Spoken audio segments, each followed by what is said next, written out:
91 news bulletin లో ముందుగా headlines. BRS senior నేత మాజీ మంత్రి హరీష్ రావు జన్మదినోత్సవాన్ని పురస్కరించుకుని యువ నాయకుడు వికాస్ రూపొందించిన ప్రత్యేక పాటల సీడీని మాజీ మంత్రి హరీష్ రావు సంగారెడ్డి ఎమ్మెల్యే చింతా ప్రభాకర్ కలిసి ఆవిష్కరించారు. ఈ సందర్భంగా ఎమ్మెల్యే చింతా ప్రభాకర్ మాట్లాడుతూ హరీష్ రావు నాయకత్వం తెలంగాణ రాష్ట్రానికి ఎంతో అవసరమని పేర్కొన్నారు. రాష్ట్ర అభివృద్ధి సంక్షేమ కార్యక్రమాల అమలులో హరీష్ రావు కీలక పాత్ర పోషించారని తెలిపారు. ప్రజల సమస్యల పరిష్కారంలో ఆయన చూపిన చొరవ నిబద్ధత రాష్ట్ర ప్రజల హృదయాల్లో చిరస్థాయిగా నిలిచిపోతుందని తెలిపారు. తెలంగాణ ఉద్యమం నుంచి రాష్ట్ర నిర్మాణం వరకు హరీష్ రావు చేసిన సేవలు మరవలేనివని ఎమ్మెల్యే పేర్కొన్నారు. ప్రజల కోసం నిరంతరం పనిచేసే నాయకుడిగా హరీష్ రావు ప్రత్యేక గుర్తింపు పొందారని కొనియాడారు.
జనహృదయ నేత హరీష్ అన్న గారి జన్మదినం సందర్భంగా ఇందిరాగాంధీ అంబేద్కర్ సంఘం వికాస్ మరియు వాళ్ళ మిత్రులందరూ కలిసి సిడి ఆవిష్కరించుకోవడం జరిగింది. హరీష్ అన్న నాయకత్వం ఈ రాష్ట్రానికి చాలా అవసరం. ఈ రాష్ట్రంలో మరవలేని పాత్ర హరీష్ అన్నది. హరీష్ అన్న అడుగడుగున మరి ఎన్ని ఇబ్బందులైనా ఎదుర్కొని తెలంగాణ రాష్ట్రం సాధించుకోవటానికి తనదైన శైలిలో అందరి మనసుల్లో నిలిచినటువంటి మరి మహనీయుడు. వారి జన్మదినం వేడుకలు ఘనంగా జరుపుకుంటాం సదాశివపేటలో, సంగారెడ్డిలో. మరి అదే రకంగా ముందస్తుగా ఈ సిడి ఆవిష్కరించుకోవడం జరిగింది. మరి హరీష్ అన్నకి ఈ రాష్ట్ర ప్రజలందరి ఆశీస్సులు వారికి ఉండాలని మనస్ఫూర్తిగా మేము కోరుకుంటూ సెలవు. జై తెలంగాణ. తెలంగాణ రాష్ట్ర ఆవిర్భావం కోసం మరి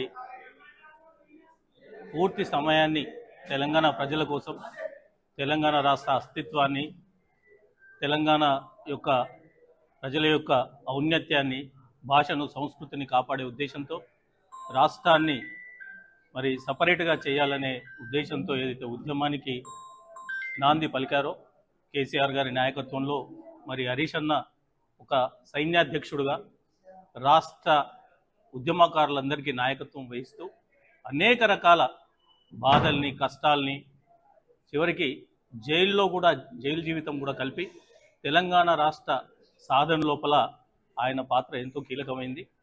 రేపు ఆయన జన్మదినం సందర్భంగా మరి మా ఇందిరాగాంధీ అంబేద్కర్ యూత్ చెందినటువంటి యువజన సంఘ మిత్రులు, ముఖ్యంగా వికాస్ ఆధ్వర్యంలో మరి ఆయన చేసినటువంటి పోరాటాన్ని, ఆ ఘటనల్ని ఒక సిడి రూపంలో ఈరోజు ఆవిష్కరించడం నిజంగా అభినందనీయం.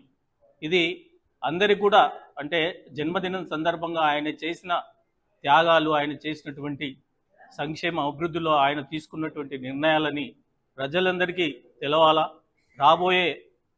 భవిష్యత్తులో రాబోయే కాలంలో తెలంగాణను ఇంకా అభివృద్ధి సంక్షేమంలో ముందుకు తీసుకుపోవడంలో ఆయన పాత్ర మరవలేనిది.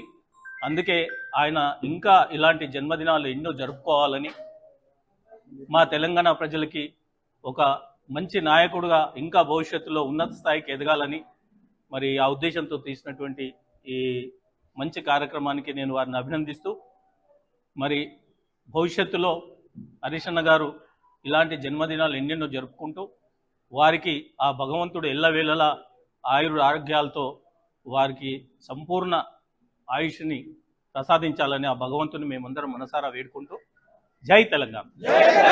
హైదరాబాద్ బాల్కా సుమన్ పై అడ్డగోలుగా కేసులు నమోదు చేశారని మాజీ మంత్రి జగదీష్ రెడ్డి అన్నారు. చెంచల్గూడ జైలులో ఉన్న బీఆర్ఎస్ పార్టీ మాజీ ఎమ్మెల్యే బాల్కా సుమన్ ను మాజీ మంత్రి ఎమ్మెల్యే జగదీశ్వర్ రెడ్డి, అంబర్పేట ఎమ్మెల్యే కాలేరు వెంకటేష్, బీఆర్ఎస్వి రాష్ట్ర అధ్యక్షులు గెల్లు శ్రీనివాస్ యాదవ్లు ములాఖత్ లో కలిసి మీడియాతో మాట్లాడారు. ఈ సందర్భంగా జగదీశ్వర్ రెడ్డి మాట్లాడుతూ కాంగ్రెస్ పార్టీ ఇచ్చిన హామీలను అమలు చేయలేక బీఆర్ఎస్ పై నాయకులపై అక్రమ కేసులు పెడుతూ వికృత ఆనందం పొందుతుందని, కోర్టులో న్యాయ పోరాటం చేసి న్యాయబద్ధంగా బాల్కా సుమన్ కు మద్దతు అందిస్తామని తెలిపారు.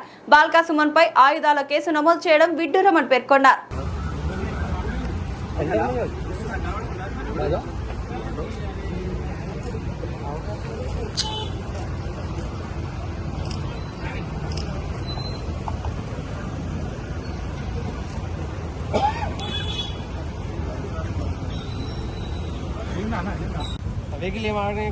सब्जी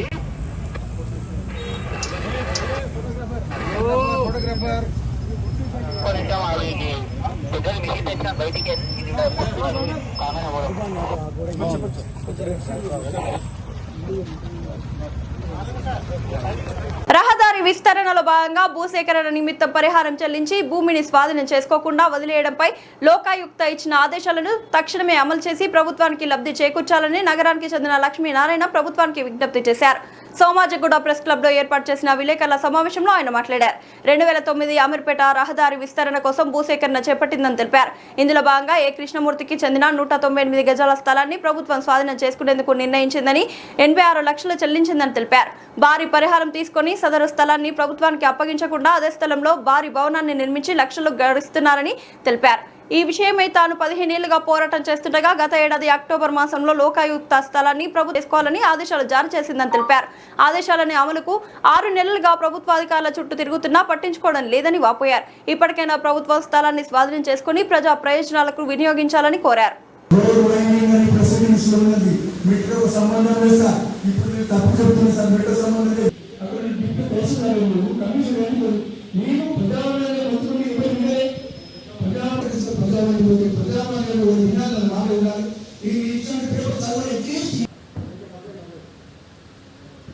కొన్ని సంవత్సరాలు కరోనా వల్ల ఏ ఇబ్బందుల వల్ల అక్కడ జడ్జిమెంట్ రాదు. ఇప్పటికీ జడ్జిమెంట్ వచ్చి దాదాపుగా 6 నెలలు అయింది. కమిషనర్ గారితో దాదాపు 10 సార్లు కలిసిన కన్నడ గారు చేస్తా కమిషనర్ గారిని ప్రతి సిబ్బంది కోరేది ఏంటంటే ఏదైతే దాదాపు మీరు 96 లక్షల రూపాయలు ఇచ్చినారో అట్టి ల్యాండ్ బిల్డింగ్ ఇమీడియట్గా డిస్మైన్ చేసి స్వాధీనపరచుకొని ప్రజలకు ప్రెస్ వారికి ఇక్కడ ఉన్నటువంటి పెద్దలకు అందరికీ నా నమస్కారాలు. నేను అంబటి లక్ష్మీనారాయణ సార్, అమీర్పేట వాస్తవ్యుడను సార్. నేను అమీర్పేట సెంటర్ నుంచి పంజాగుట్ట సెంటర్ వరకు రోడ్డు వైండింగ్ నిమిత్తమై 2009లో గవర్నమెంట్ మున్సిపల్ కార్పొరేషన్ వాళ్ళు ఏ కృష్ణమూర్తి అనే వ్యక్తి దగ్గర 198 గజాల జాగాను రోడ్డు వైండింగ్లో ఎక్విజిషన్ చేసి 86 లక్షల రూపాయలు నిధి ద్వారా చెల్లించడం జరిగింది. కానీ అట్టి చెల్లించిన తర్వాత అట్టి జాగాను నేను స్వాధీనపరచుకోలేదు. దానిపైన 3 స్టోన్లకు స్ట్రక్చర్ను తొలగించలేదు. ఆయన దానిపైన ఇంకా 3 స్టోన్లకు కట్టి అట్టి బిల్డింగ్ని ఏదైతే గవర్నమెంట్ స్థలాన్ని వాళ్ళ పిల్లల పేరు మీద రిట్రీట్ చేసింది. అట్టి బిల్డింగ్ను వాళ్ళ పిల్లలకి చేసి లీజ్కి ఇచ్చింది సార్. ఇప్పుడు 400 అట్టి బిల్డింగ్ పైన దాదాపుగా 5 లక్షల రూపాయల కిరాయి మంత్లీ ఒక్కరికి వాళ్ళు పొందుతున్నారు. కోర్టు ఆర్డర్స్ ప్రకారం, లోకాయుక్త కోర్టు ఆర్డర్ ప్రకారము ఈ బిల్డింగ్ను ఇమీడియట్గా డిస్మాండ్ చేసి ఏ రోజు నుండి అయితే మీరు ఎక్విజిషన్ చేసిందో నాటి నుండి నేటి వరకు ఎంటైర్ రెంట్ పైన కూడా మీరు దీనికి ఇంట్రెస్ట్ క్యాల్కులేషన్ చేయమని చెప్పింది. ఎందుకు ఇంట్రెస్ట్ క్యాల్కులేషన్ చేయాలంటే మీరు ఈ డబ్బులు ల్యాండ్ ఎక్విజిషన్ డబ్బులు చెల్లిస్తేప్పుడు 20 రోజులకో 30 రోజులకో డిలే అయితే దానికి ఇంట్రెస్ట్ కట్టించారు మీరు. కాబట్టి ఇప్పుడు మీ డబ్బు ఎవరు బాగుంటే మీరు ఎందుకు కలెక్ట్ చేయరు. కాబట్టి ఇమీడియట్గా కలెక్ట్ చేయమని చెప్పి కార్పొరేషన్ కమిషనర్ గారికి క్లుప్తంగా ఆర్డర్స్ ఇవ్వడం జరిగింది. ఇట్టి ఆర్డర్స్ గవర్నమెంట్ వారు అంటే కమిషనర్ గారు ఇమీడియట్గా దీన్ని అమలుపరిచి ప్రజలకు న్యాయం చేయాలి. ఆ రోడ్డు చాలా ఇదైపోయింది సార్. అక్కడ యూ టర్న్ ఉంది, అక్కడ గుమ్మెలు పెట్టినారు. ఈ రోడ్డు ఈ బిల్డింగ్ రోడ్డు మీద ఉంది. పక్క బిల్డింగ్ లోపలికి ఉంది. పక్క బిల్డింగ్ ఈ బిల్డింగ్ ఒకటే కదా సార్. పక్క బిల్డింగ్ ఎంత అయితే ఉందో దాని ప్రకారం సేమ్ ఒకటి. పక్క బిల్డింగ్ ఏదైతే ఉందో బిల్డింగ్ పక్కనే ఈ బిల్డింగ్ దానికంటే 30 ఫీట్లు ఎందుకు ముందుకుంది. ఎందుకుంటుంది సార్ ఇది? దయచేసి ఇమీడియట్ యాక్షన్ తీసుకోండి సార్. దీన్ని ఆల్రెడీ ఇంతకుముందు సీసీ గారి కిల్లు గారు వచ్చేసి చేసినారు. మళ్ళీ అంటేనేమో డిప్యూటీ తహసీల్దార్తో చేసి అందరూ చేసినారు. అక్కడ రిపోర్ట్ కూడా మీ దగ్గర ఉన్నాయి సార్. ప్రభుత్వంతో నేను ఏంటి సార్ ఇది ఇచ్చినటువంటి కంప్లైంట్ ఈ లోకాయుక్త మండే 27 అక్టోబర్ 2025 నాడు ఇచ్చినటువంటి ఈ యొక్క ఆర్డర్స్ తూచా తప్పకుండా 100% అమలు చేయాలని చెప్పి ఈ ద్వారా ప్రభుత్వాన్ని పెద్దలందరినీ కోరుతుంది సార్. కుక్కట్పల్లి నియోజకవర్గంలోని జనసేన కార్యాలయంలో మీడియా సమావేశం నిర్వహించారు. ఈ సందర్భంగా పవన్ కళ్యాణ్ ప్రాంతీయవాదాన్ని వ్యతిరేకించలేదని, ప్రాంతీయ ఉద్దేశాలు ఉగ్రవాదం కంటే ప్రమాదకరమని మాత్రమే వ్యాఖ్యానించారని తెలిపారు. భారతదేశంలోని అన్ని రాష్ట్రాల ప్రజలు ఐక్యంగా ఉండాలని ఆయన అభిప్రాయమని తెలిపారు. కోమటిరెడ్డి వెంకటరెడ్డి చేసిన వ్యాఖ్యలను ఆంధ్ర ప్రాంతానికి చెందిన వారికి కాంట్రాక్టులు ఇవ్వొద్దని చెప్తున్నారు. అయితే ఆంధ్ర ప్రాంత ప్రజలతో ఉన్న మీ కుటుంబ సంబంధాల విషయం ఏం చెప్తారు అని ప్రశ్నించారు. మంత్రి పొన్నం ప్రభాకర్ వ్యాఖ్యలను ఖండిస్తూ పాత కరీంనగర్ జిల్లాలో భూములు కుటుంబ సభ్యుల పేర్లపై ఎలా నమోదయ్యాయో వెల్లడించాలని డిమాండ్ చేశారు. రవాణా శాఖ మంత్రిగా బాధ్యతలు చేపట్టిన తర్వాత ఆయన ఆస్తులు, వ్యాపారాలు ఎంత మేర పెరిగాయో ప్రజలకు వివరించాలని కోరారు. జై తెలంగాణ, జై తెలంగాణ, జై జనసేన, జై జనసేన, జై జనసేన, జై జనసేన. పవన్ కళ్యాణ్ గారి నాయకత్వం వర్ధిల్లాలి. జై జనసేన, జై జనసేన. భారత్ మాతా కీ జై. జై హింద్. ప్రతి ఒక్కరికి హృదయపూర్వక నమస్కారాలు. ముఖ్యంగా వాళ్ళ ప్రెస్ మీట్ పెట్టడం గల కారణం ఏంటంటే, నిన్న మా అధ్యక్షుల వారు మీడియా సమావేశం తర్వాత కొంతమంది వచ్చి మీడియా ముందట చాలా మాట్లాడారు. వాళ్ళకు చిన్న విషయం చెప్పడానికి ఈ ప్రెస్ మీట్ పెట్టడం జరిగింది. ఏంటంటే, నిన్న అనురుద్దీన్ మాట్లాడుతూ ఏమంటుండంటే, జన్వాడలో మా భూములు నైజాం టైంలో పోయినాయి, గండిపేట కట్టేటప్పుడు అని చెప్పిండు. నైజాం టైంలో ఉన్నప్పుడు నైజామోడు మిమ్మల్ని ఆడించినప్పుడు అప్పుడు ఏడిపోయింది, పోరాటం చేత కాలేదు. అలాగే 12 మంది విద్యార్థులు చచ్చిపోవడానికి కారణం ఈ కాంగ్రెస్ పార్టీ. ఇది తెలియదా మీకు? అలాగే పొన్నం ప్రభాకర్ గారు, ముఖ్యంగా మీకే తెలియజేస్తున్నా, మీరు నోటికి వచ్చింది ఏది మాట్లాడితే అది మాట్లాడితే మర్యాద ఉండదు. ఏదైనా మర్యాద ఇచ్చుకోవడం పుచ్చుకోవడం తెలిస్తే మంచిగా ఉంటుంది. అలాగే మీ మీద వచ్చిన ఎలిగేషను 500 కోట్ల స్కామ్, భూమి స్కామ్ ఉంది. మా నాయకుడు లెక్క ఒకవేళ ఆ స్కామ్ నిరూపిస్తే మా అధ్యక్షులు వారు రాసిచ్చేస్తాను. ఆ దమ్ము ధైర్యం నీకుందా? అలా ఉంటే నువ్వు మాట్లాడు, ఆ ఛాలెంజ్ స్వీకరించు. ఆ ఛాలెంజ్కి మా అధ్యక్షులు వారు రెడీ. తెలంగాణలో జనసేన పార్టీ బరాబర్ పోటీ చేస్తుంది. ఎవడన్నా దమ్మున్నోడో చాపుకోవచ్చు. థ్యాంక్ యూ, ధన్యవాదాలు. అందరికీ ప్రతి ఒక్కరికి హృదయపూర్వక నమస్కారాలు.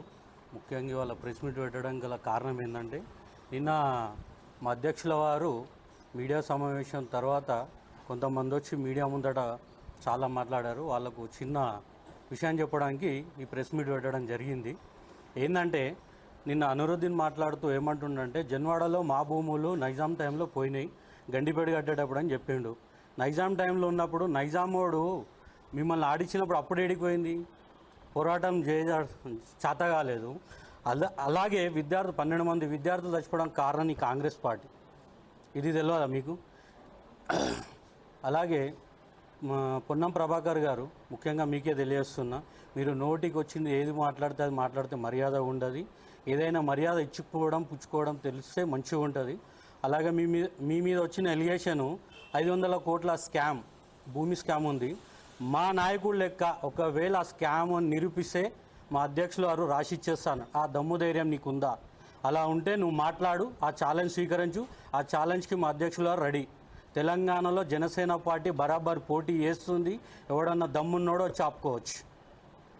థ్యాంక్ యూ, ధన్యవాదాలు. మేడ్చల్ జిల్లా గట్కేసర్ డివిజన్ పోచారం 8వ వార్డులో ఉన్న శ్రీ సాయి వాణి గ్రామర్ హై స్కూల్ గత 25 సంవత్సరాలుగా నాణ్యమైన విద్యను అందిస్తూ విద్యార్థుల భవిష్యత్తును తీర్చిదిద్దుతోంది.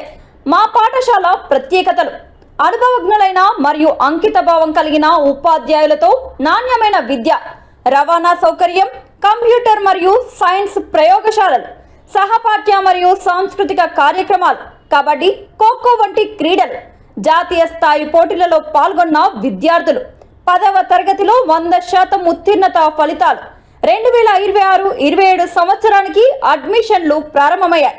ఫీజులు వసూలు చేయడం మాత్రమే కాదు, ప్రతి విద్యార్థికి ఉత్తమ విద్యను అందించి విద్యా విజయాలను సాధించేందుకు సహకరించడమే మా లక్ష్యం. ప్రియమైన తల్లిదండ్రులారా, మీ పిల్లల విద్యే వారి భవిష్యత్తుకు పునాది. మా పాఠశాలను సందర్శించి మా సౌకర్యాలను పరిశీలించి మీ పిల్లలను శ్రీ సాయి వాణి గ్రామర్ హై స్కూల్లో చేర్పించండి. వివరాలకు సంప్రదించండి. మా ఫోన్ నెంబర్ 9866757173.